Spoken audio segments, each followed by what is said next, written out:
likely to beat Ohio State next year? Would that be Penn State, Indiana, or maybe somebody else, Steve? Well, they play Oregon too, theoretically. I haven't heard that that's off yet because they didn't go out there this past year. My guess is they'll do a make good and schedule an away game at Oregon for some time in the future. But, Oregon was very respectable this past year. Didn't they make a big-time bowl and they got beat, I think, by somebody? Didn't they win the Pac-12? Iowa State Fiesta Bowl. Yeah, Iowa State rolled them pretty good. Indiana, Penn State, the Indiana game is away. And that can be a sticky game over there if they have 55,000 people in the stadium. They've had it rung up by Ohio State under their noses for decades now, and obviously the bad feeling about Ohio State taking their spot in the championship game. I mean, they're going to be loaded for bear that day. I have no doubt. Penn State, that game would be back in Columbus. I don't see that. Michigan would be at Michigan, I guess. Not sure about that. I don't know.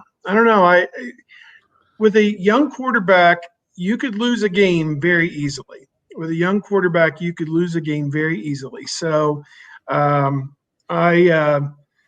don't know which one it would be offhand, but we've seen them lose to inferior teams like Iowa, Purdue, and Penn State that one year. At least on the day that they played, no one was giving Penn State much of a run. But as the season went on, they played great football and went on. I think they won the Big Ten championship that year and went to the Rose Bowl. So I don't know. Anything's possible.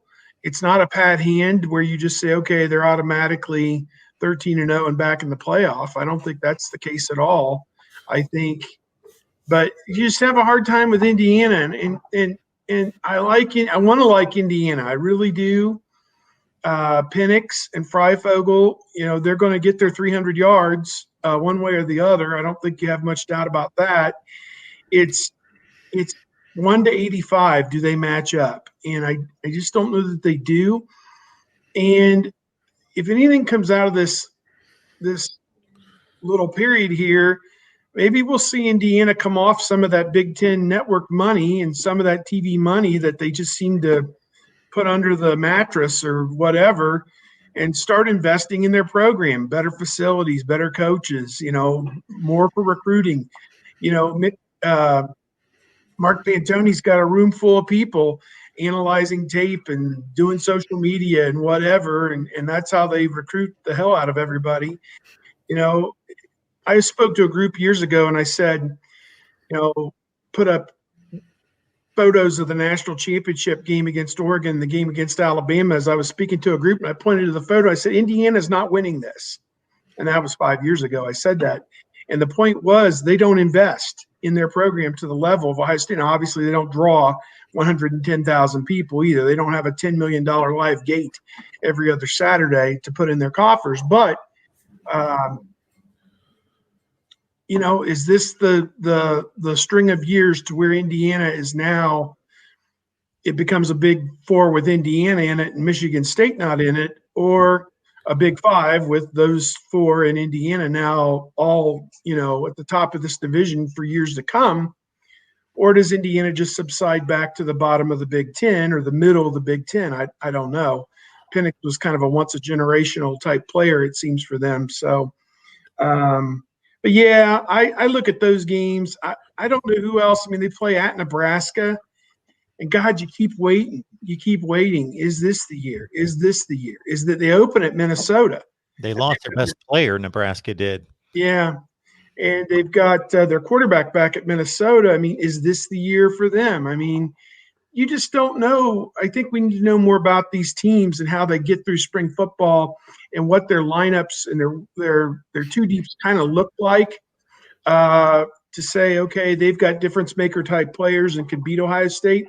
I didn't really get the sense last year that anybody had anybody that could touch them. But this year, again, Ohio State's got a great team. Young quarterback can get you beat, though. Saw that in 2014 with redshirt freshman J.T. Barrett at home against Virginia Tech. Yep. And but he was in over his head. Yeah, and maybe the redshirt freshman is in over their head in their first start at night on the road Thursday night at Minnesota. I think by the time they get to Michigan, then you no longer have a redshirt freshman quarterback. That guy's now a sophomore starting quarterback who is almost a veteran at that point. I think between Indiana and Penn State, I would side with Indiana just because it's on the road. That's how I am. I always look at the road home schedule, and then look at the tough games on the road, and then I can start to tell you how many losses a team is going to have. And I think the road game at Indiana will be tougher than the home game at Penn State. I think Indiana's talent might be better than Penn State's just in terms of offensive talent. I don't know enough about their defenses, but Indiana plays decent defense as a whole.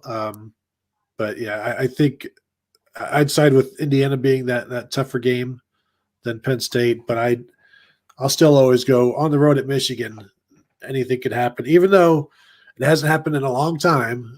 2003, it doesn't mean it can't happen in 2021.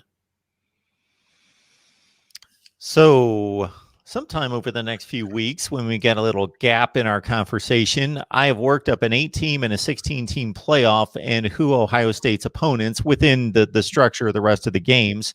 I'll run through for you guys who they would have faced. So 2 models of the 8-team playoff would have been the one model simply take the college football playoff rankings. And if we go through the process just like we do now, instead of them selecting the 4, they select the 8. They select 25. So you just take the first 8. What would that matchup look like for Ohio State 2014 through 2020? Then the other 8-team model is, of course, you take all 5 Power 5 champions, you take the 2 best wildcard teams record-wise, and then you logically break ties due to X, Y, and Z, and then you grab the best group of 5. So I worked out an 8-team model that way. Those 2 different ways, and then did the same thing, same approach to the 16 team, which you could imagine the college football playoff rankings basically exclude the group of 5, except for maybe one team in that top 16. But it's a brand name playoff. When you go 16 deep, it's all Michigan, Auburn, all that. Even if they're not having that great a year, that's what your 16 team playoff looks like. So I went through all those, and then again applied the different model of the 16-team playoff with the 10 conference champions, including all the group of 5, the 6 wild cards included. And it's fascinating. It's fascinating to try to break the ties because you might have a string of 9-3 teams that, you might have 6 of them competing for the last 3 wild card spots or whatever. And it's pretty interesting to try to figure out what that would look like. I saw something on Twitter about a 6-team playoff where number 1 and number 2 would have a bye, and you'd have the 5 Power 5 conference teams. And then I don't know if you'd automatically have a group of 5, the best group of 5, or a wild card, as a deserving wild card would fit in there. I'm cringing, Steve, but keep going. I'm going to tell you why. You don't like that idea? Because I don't like anytime we take it away from 4, 8, or 16. This is the big issue. Buys. They make sense in the NFL because there's an objective system to determine who gets the buys. But if you take any year in college football and say, okay, let's go with 6 teams. 3 gets really jobbed in this scenario. I don't think you can ever really determine. Take the 2019 Ohio State Clemson LSU year in which they're all undefeated. What 2 teams get buys? Yeah, it's tough.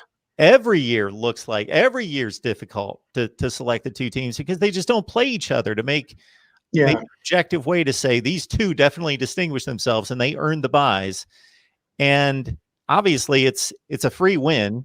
So that's the obvious advantage. You have no chance of losing. But number 2, can you imagine championship weekends played the first weekend of December? Then let's say we've got the typical 4-week wait that, we would have another layer of playoffs. So let's say only 3 weeks before that first round of playoffs. That team that's sitting there waiting with the bye, they get to scout those 2 teams. In addition to not getting nicked up and not chancing the possible big injury. That was Alabama this year. They got to scout the other. Yeah, there you go. They got a bye of sorts. Well, so to give that kind of advantage to be able to scout 2 really good teams for that long, I don't think we can go that route. Well, and this year Clemson would have been given a bye and number 3 Ohio State wouldn't. And we know by the fact that those two played each other and Ohio State was very much better than Clemson, that Clemson didn't deserve a bye.